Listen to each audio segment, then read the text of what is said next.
Gwyneth Paltrow is back in a Utah courtroom today getting ready to testify. A retired doctor sued her over injuries he says were caused by a ski accident involving the actress. Deborah Roberts reports. As the real-life courtroom drama unfolds, Good morning.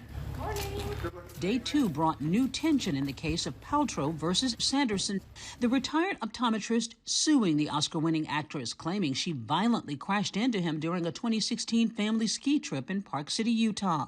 Paltrow's attorney, Steve Owens, immediately addressing a courtroom violation. Your Honor, we have a new camera pointed directly at my client, right there. Owens saying there were agreed-upon photography rules prior to the start of the trial. This has been a problem, for instance, reporters being in front of my client's car going out yesterday.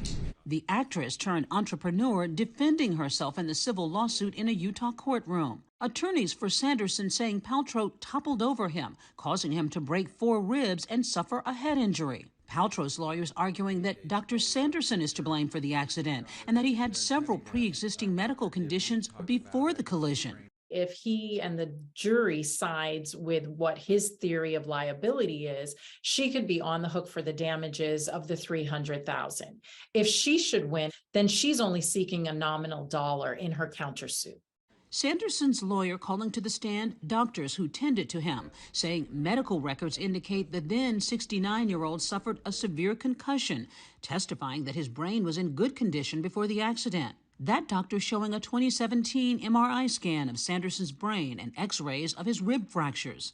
What I believe happened is that he was struck from the left side, and that forced him into the ground. But another of Sanderson's medical experts suggesting that the damage was more of a mind injury instead of a brain injury, and that Dr. Sanderson could return to his normal life much like it was before the accident.